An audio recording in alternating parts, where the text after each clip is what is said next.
Welcome everybody. Thank you everybody that came in person to Flutter Atlanta. Today's a pretty exciting day. We have our first guest speaker. His name is Trey. He has his own YouTube channel where he does Flutter tutorials, so he's going to be talking to us today about in-app purchases.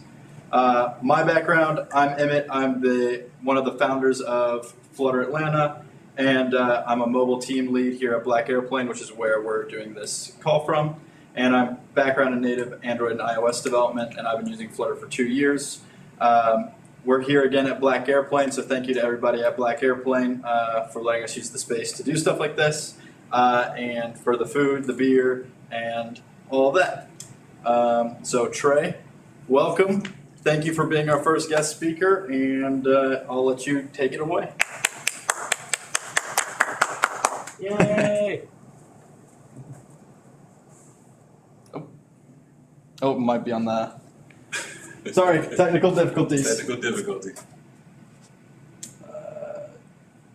Where is your presentation? There we go. That's better. It's on the wrong. You know, full screen this real quick. Top right, just hit slideshow. Okay. All right. Sorry about that. How's everyone doing today? Good. Good. Good. All right. So, as Emmett said, my name is Trey Hope. I'm a mobile applications developer, specifically using Flutter. I've been using Flutter since about a year after its release, so for a while now. I work full-time as a Flutter developer for a company called FloatMe, and I run a YouTube channel where I kind of discuss the ins and outs of anything Flutter related that I know about. And so Emmett and Brandon invited me today to speak about what I know in regards to in-app purchases. So I figured it'd be a good topic to discuss since I've done it before, and I know it's a very vital component when it comes to monetizing your apps. So without further ado, we'll go ahead and jump into the presentation. So what is an in-app purchase? So it is essentially a way for users to purchase additional content or services in your app. So I'm pretty sure you've all seen mobile applications that require you to somehow make a transaction in the app to give your users some extra content. Some examples include purchasing a sword that gives you more power in a game, or a key that unlocks hidden stages. So for example, if you've played Candy Crush, when it comes to coins in the game, you have to get those coins somehow, so you will consider that an in-app purchase where the user will put up their own money and then they will gain access to the coins of that game. And as you can see in this example, this is an example of an in-app purchase essentially, usually when you're buying coins from mobile applications. So what is not an in-app purchase? So any content that can be purchased outside of the app is not an in-app purchase. Some examples include paying for a membership to a gym or ordering clothes from a local store. So for example, if you have an app where you're providing a service that is not inside the app, then by definition, it is not an in-app purchase because the content that's being provided is outside of the app, so it's external. So for this situation, you will want to use a third-party payment service such as PayPal or Stripe. So always keep that in mind when you're developing, that in-app purchase is specifically for content or services that are provided inside of the app. All right, so there's 4 different types of in-app purchases, and I'll go over those briefly right here. So the first one and the most popular is consumables. So consumables refer to in-game currency, bonus health, or power-ups, or anything like that, where you would make a purchase inside the app, and then once you gain that item, you can then purchase it again later on if you choose to do so. So for example, right here, we have an example of Candy Crush, where you would pay 70 cents to get 10 gold bricks. With that, you can use those 10 bricks, and once they deplete, you can then make that purchase again. So the whole idea of a consumable is it's an item that the user consumes, and they can come back unlimited amount of time to purchase that same content. The next type of in-app purchase is non-consumables. So unlike consumables, once a user purchases a non-consumable, they can no longer purchase it again. So an example of this is usually unlockable items inside of an app. So let's say you're playing a mobile application, a video game on a mobile application, and there's a hidden stage or a hidden character. You wouldn't purchase that character over and over again. Once you already made the purchase for that character, it's now unlocked permanently and it's now yours. So it's non-consumable. Like I said here, examples include unlocking a level, bonus game characters, and cosmetic items. All right, the third type is auto-renewable subscriptions. So these refer to subscriptions that require regular payments. And the regular payments are based on a cycle that the developer determines themselves. So that cycle can be weekly, monthly, annually, or whatever they choose for it to be. An example of this would be an app like Duolingo, where they offer a Plus membership. And as you can see in this image right here, their membership is on a 12-month basis, and they pay $6.59 monthly, and it's auto-renewable. So once the month ends for the first one, it automatically charges that user again for the second month, and so on and so on. Same thing with apps like Netflix or Tinder. And the final and fourth type is a non-renewing subscription. So as the definition says, or as the title says, I should say, it's not renewing, non-renewing. So similar to a auto-renewable subscription, this one doesn't auto-renew. So if you have an app where the subscription lasts for a month, once the month is complete, the subscription ends. It doesn't automatically renew itself. It doesn't charge you again. You have to go back and specifically say, hey, I want this content again. To be honest, I don't really see this used too many places, honestly. As you can see, this image is not even like of a real app. It's just an example of a non-renewing subscription. So just keep in mind that usually you're going to go with the first three versus this one. All right, how to get started with in-app purchases. So the first thing that you want to do is you need to configure it for iOS and Android, but we'll configure for iOS first. So in-app purchases, with in-app purchases, you have to create the purchase inside of your App Store Connect, and the purchase is essentially a product that the user will buy. So to offer in-app purchases, you must first sign a paid applications agreement in App Store Connect. You can do this by going to your Apple developer account and then hit view and agree terms. So this is essentially just saying, hey, I understand the tax implications that come with in-app purchases. I understand that they take a percentage of my transactions, so on and so on. All right, the second step is to configure the in-app purchase in App Store Connect. So as you can see here, I have an app called Trey's Demo app, and the first thing I need to do is to select the app in the App Store. Then I need to go under the Features tab, select in-app purchases. Then I'll need to click the plus button so I can actually create one, and that's where I'll specify which one of the four types of in-app purchases that I spoke of earlier. Then I'll need to add information about the in-app purchase, such as reference name, product ID, and price. And then finally, I'll click Save. And if you want to submit it for review for the App Store to actually be live on the market, you would do that as well. But keep in mind, for testing purposes, you do not have to have your in-app purchases reviewed. So I can show a quick demonstration of that in the App Store. All right, so right here is one of the apps I've worked on before called Helpful Expressions. And as you can see here, there's this section on the side that says Features. I need to come down to in-app purchases. Let's see if I just refresh this.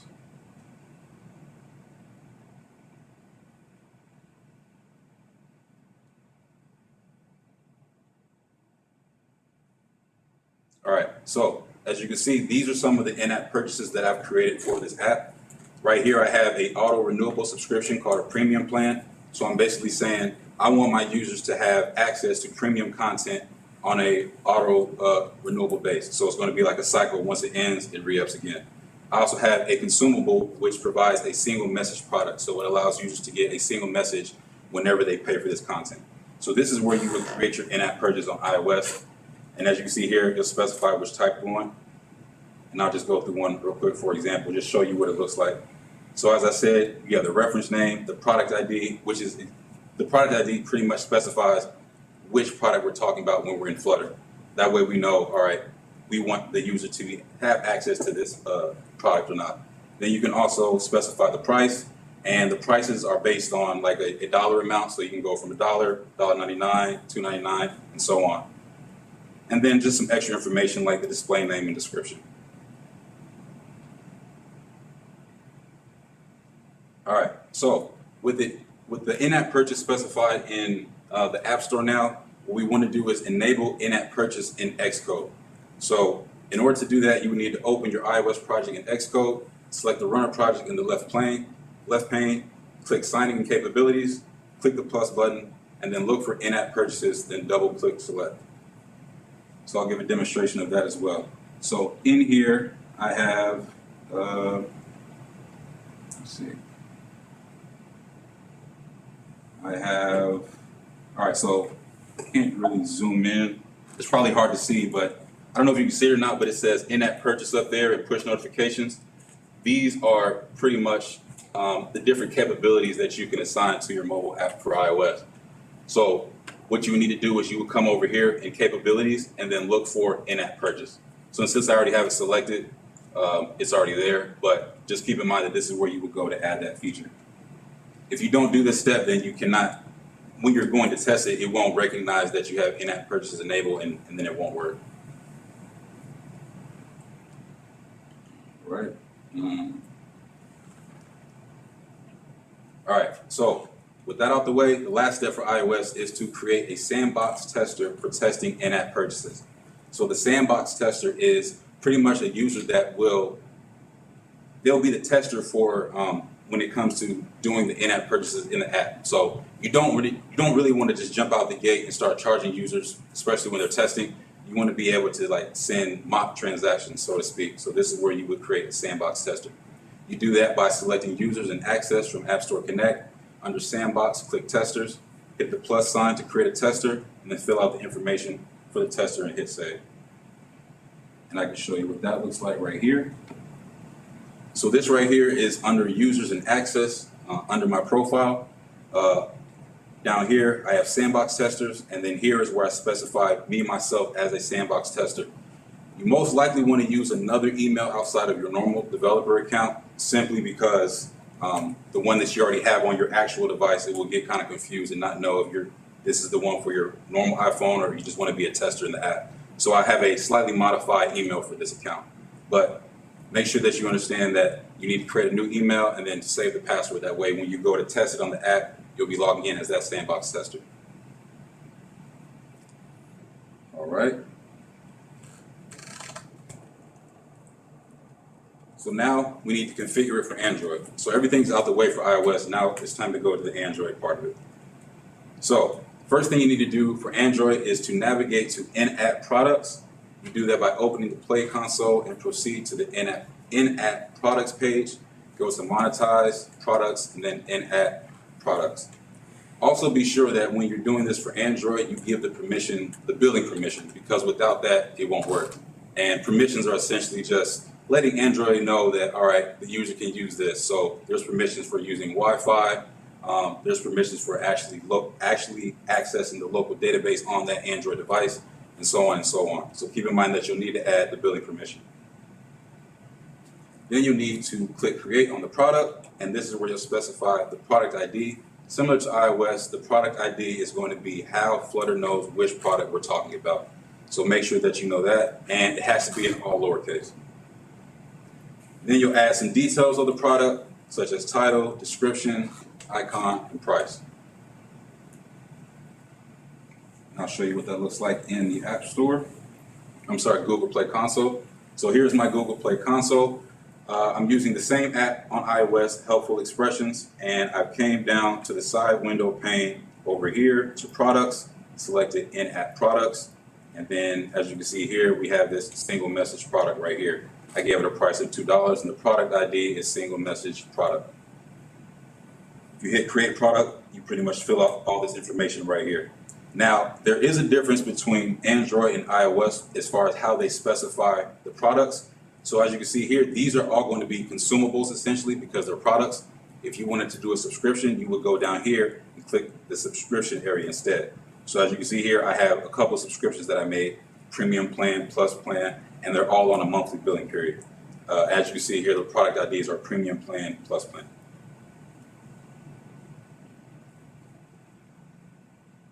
All right, so Android is pretty simple to set up. That didn't take too much time. And I believe the Sandbox tester for Android is right out the box as well. I don't think you have to do any extra steps for that. So now what we need to do is set up RevenueCat. So I know you're probably thinking, what exactly is RevenueCat? So RevenueCat is a third-party API that makes it easy to implement and manage in-app purchases. It allows you to build the infrastructure in minutes, view purchase history of customers, as well as analyze data to grow recurring revenue. So just imagine RevenueCat is kind of like a wrapper to your implementation of in-app purchases. It's not necessary for it, but it just makes the process much easier. And I've been using RevenueCat for all of my apps since I've been in development. So with RevenueCat, there are 3 levels of product configuration. And as you can see in this picture right here, it kind of explains how each of them are connected. But I'll go into each of these in detail in 1 second. But the first one we have is products, entitlements, and offerings. So with that being said, products, most important part. Products are the individual SKUs that users actually purchase. So the products are going to be the premium plan itself, all right, or the single message product. It's essentially saying, this is what I'm selling and this is what I'm giving to the user. Then we have entitlements, all right? So entitlements are a representation of a level of access for the user. So essentially this is saying, all right, they made this purchase, you are now entitled to this part of the app or this data or this pretty much this is what you have access to. So you are entitled to that. Entitlements are used to ensure a user has appropriate access to content based on their purchases without having to manage all the product identifiers in your app code. So as you can see in the picture here, there's 2 products. Well, there's actually 5 products, but for the gold entitlement, there's a gold monthly SKU, a gold annual SKU, and there's 2 of those for each device. So each of those individual layers are a product itself. So as you can see, the gold entitlement has 5 products. The platinum entitlement has 3 products. All right, next thing to know is offerings. Offerings are the selection of products that are offered to a user on your paywall. They are optional, but a recommended feature of RevenueCat that make it easier to change and experiment with your paywalls. So just imagine offerings essentially as a way of saying, all right, this is what we are offering the user. So the whole flow is we create a product, we say, all right, we're offering you this product. If they decide to go with that offering, they purchase that product, and now they are entitled to this content of the app. All right, so that's essentially how all these 3 are connected. So what you want to do is you want to go over to RevenueCat.com, create an account. It's completely free, and then you need to log in. After that, you need to create your project. You most likely want to call the project whatever you call the app in Flutter. As you can see here, I named my Heart, so we're going to go with Heart in the next slide. Then you also need to register your apps. So there's different platforms that you can specify for RevenueCat. Since we're using Android and iOS, we're going to specify the App Store and the Play Store.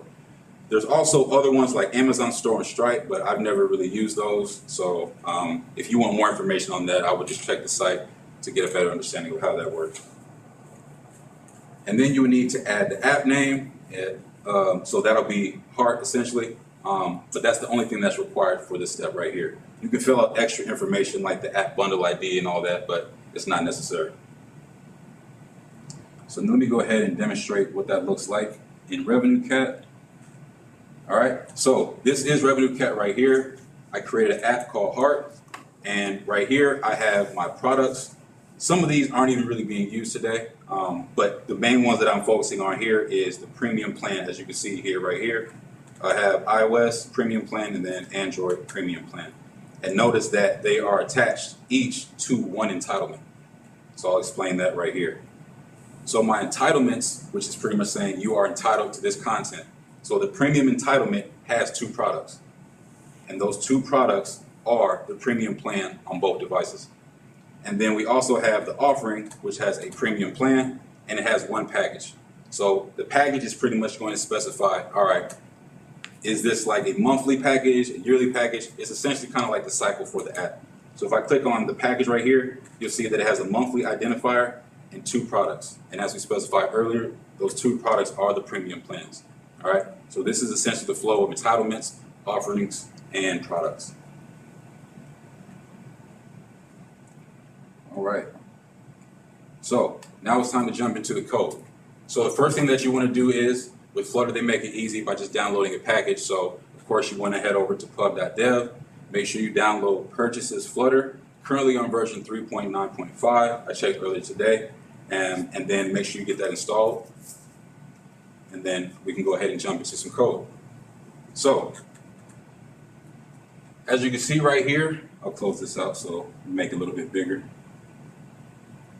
So I use VS Code for all of my development. just makes it easier for me. It integrates very well with a lot of things that I work with. So right here I have a demo page, just a simple stateful widget. And then I'll just explain some of the properties I have in here. So first thing I have is the API key, which is used for registering RevenueCat services. You can get the API key from RevenueCat in your account. It's ideal to keep this private. For demonstration purposes, I have it open like this, but you would most likely want to save this in a config file somewhere. That way it's not being exposed when you put it on GitHub or whatever online repository you're using.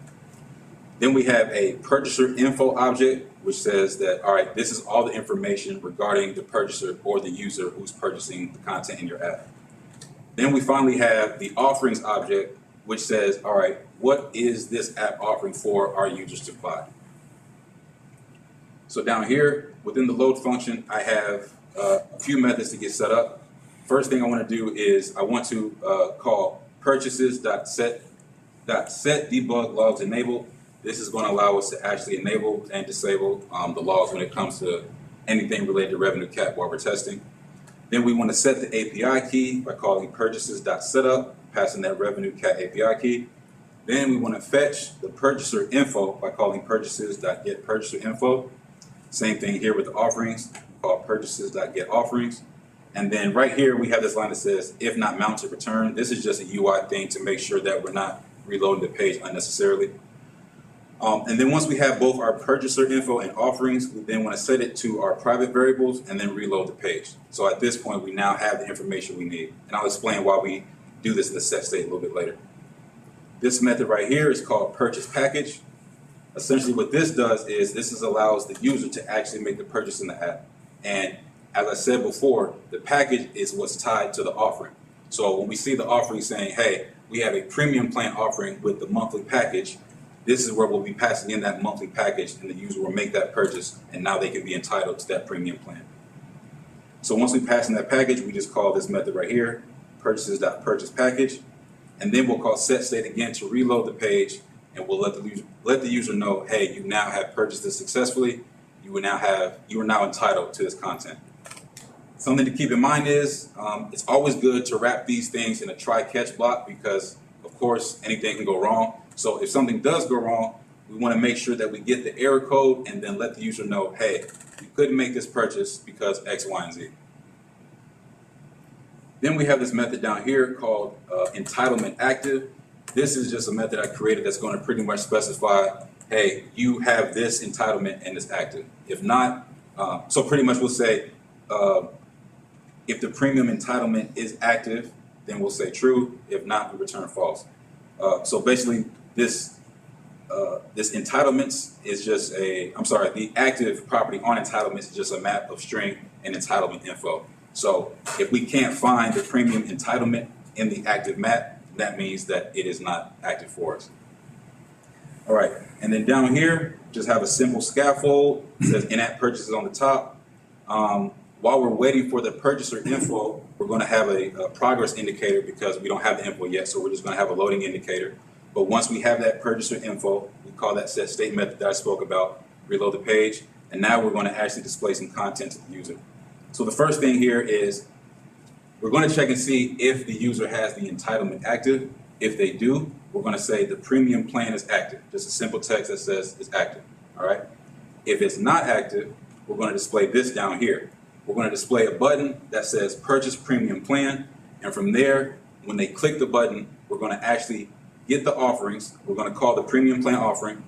And then we're going to come down here, make sure that the offering is not null. 9 times out of 10, it shouldn't be null, but just in case to be safe. And then we're going to get the package off of that offering. And the package itself is called RC monthly. So in RevenueCat, it's called the monthly identifier, but in Flutter, it's RC monthly. You can find out what the exact title is while you're developing, because when you go to look, while you're developing within your offerings package, it'll say, all right, these are the packages and these are the identifiers that you'll be using. So if that package is not null, we'll then call our purchase package method, and then we'll actually allow the user to purchase the content. So this is essentially how the code works. I'll go ahead and give a quick demonstration now. So this is essentially everything that I just explained in VS Code. So what we're going to do is we're going to hit this purchase premium plan. All right. so as you can see here, this window pops up. It says Sandbox because we are sandbox testing right now, making sure that we're not actually being charged. So we'll go ahead and hit subscribe. This is where I'll need to enter the password for my test account. Hopefully I can remember it. Yep, all right. So we're successful. All right, so since that went through, another message is going to pop up shortly. It says you're all set, your purchase was successful, but it's on the Sandbox environment. So it's always letting you know that this is not a real transaction, it's just for testing. All right, so we'll hit OK. Well, I was on my bad, hold on. All right, and it should reload.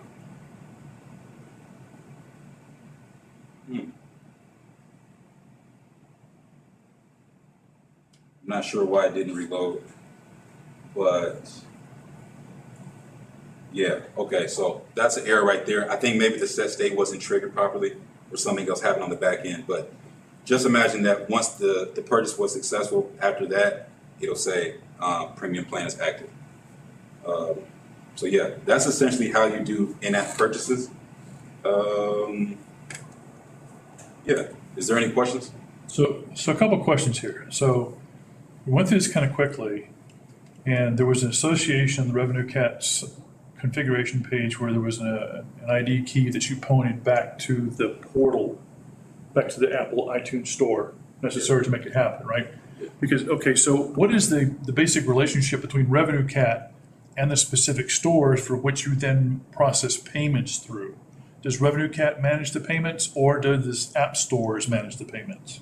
So App Store actually manages the payments. RevenueCat kind of just works as an infrastructure to keep track of the actual product. So we specify like the product ID to RevenueCat, and it lets it know, okay, this is the product that's being sold on the App Store, and this is when they go to make that purchase to RevenueCat, it does everything on the back end to actually make that purchase to the App Store directly.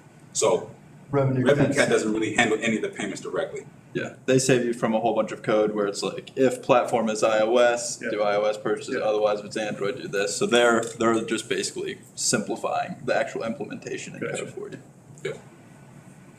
Okay, so is there any type of like analytics or anything on the RevenueCat platform? So if you had to debug a problem, like, I paid for this, but I didn't get it, blah, blah, blah. You're going to have those type of support problems.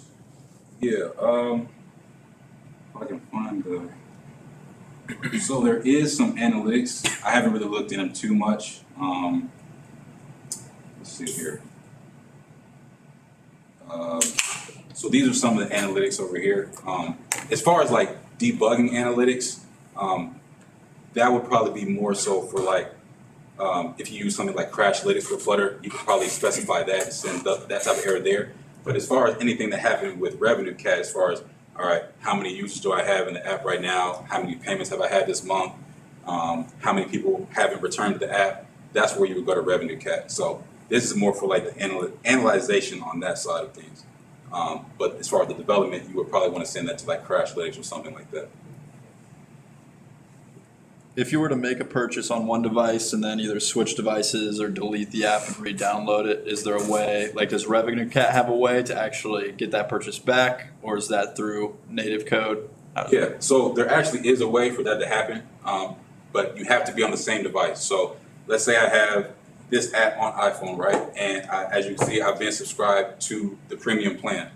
If I delete the app, download it again, it'll say that I'm not active in the app.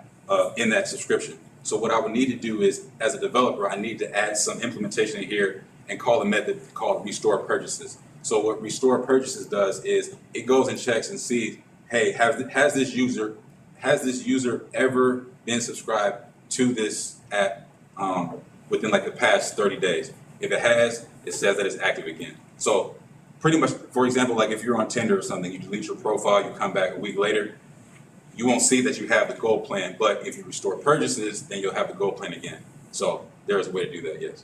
Gotcha. What's the financial impact of using RevenueCat as part of this? I mean, are they charged by the number of users you have, or what? They're actually completely free. Yeah, completely free. It looks like they probably charge you for those analytics that you would want. Gotcha. Yeah. Let me see. As far as the development I've been doing, I just stay on the free tier. But if you need some extra metrics and things like this, then they have some options here. But you can really do a lot of the development with the free tier. And, okay, monthly track revenue, MTR, gotcha, okay. So they charge you as a percentage. I mean, it's not too bad, like 0.8% or something like that. Compared to the Apple 30% tax, you'll already. Well, you're still gonna pay that. Yeah. But this Yeah. is just a service on top of it to slickify things. No, yeah, but compared to what Apple's already gonna take from you, the extra $12 for 1,000 isn't too bad. And honestly, RevenueCat makes it way easier. You save a lot more time than trying to do in-app purchases on your own. So I personally feel like it's worth it. You save a lot more time. Are there any other services that you've explored besides RevenueCat? I've used Stripe before, and I really do like Stripe. Only thing is, you can't use Stripe for in-app purchases. Apple makes sure that they even send you like a notification if you even try to implement Stripe, and then you upload your app. They'll say, "Hey, this is an in-app purchase. Stripe won't work here." So I've used Stripe when I've made some type of service that was outside the app. And I honestly think Stripe is pretty easy to set up, just like this. But yeah, in-app purchases, they're pretty strict on that. Like whenever you have content in the app, you have to use in-app purchases. Stripe Apple is a make sure that they get their 30%. Stripe is a payment provider in its own right? Whereas this is basically a pass-through to the app stores for the financial transaction to that account. So going back to your point, if you refresh the application, it's because you've got it already authenticated on the app portal, right? So your app is using in-app purchases on the app portal. RevenueCat's basically saying, hey, here's the app ID. Is this person okay still on their on the subscription process? And then you're off to the races, right? Yes. Okay. I'm not sure if I'm butchering his name, but Saba asked, what security measures can you achieve with RevenueCat? Do they have any extra levels of security that they provide on top of that? Or maybe any best practices related to security when using RevenueCat? Yeah, so I'm not too privy to any security on the RevenueCat side. I know that with in-app purchases, there's some extra steps you can send to where when they make a purchase, you can then send their request to Apple server, validate the receipt, and say, all right, this was a successful purchase, and bring it back to the user. So you can make it secure that way. I'm not too sure if RevenueCat has anything in those regards for that, though. Gotcha.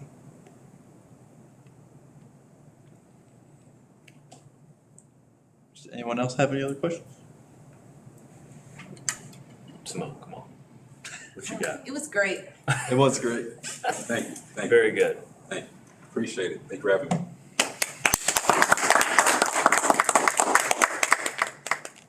Just to wrap us up on the live stream, thank you again, Trey, for coming out and being our very first guest speaker. You did an excellent job, and I think you explained it very well. Our next meetup will be in about a month, and we're going to be digging into some of the more popular state management options for Flutter and trying to end the debate on which one would be best, or at least give you a couple top options on what to look at. May 12th. May 12th. Look for that. Thank you, everybody, for tuning in, and we will see you guys next time. Woo! Is that a wrap?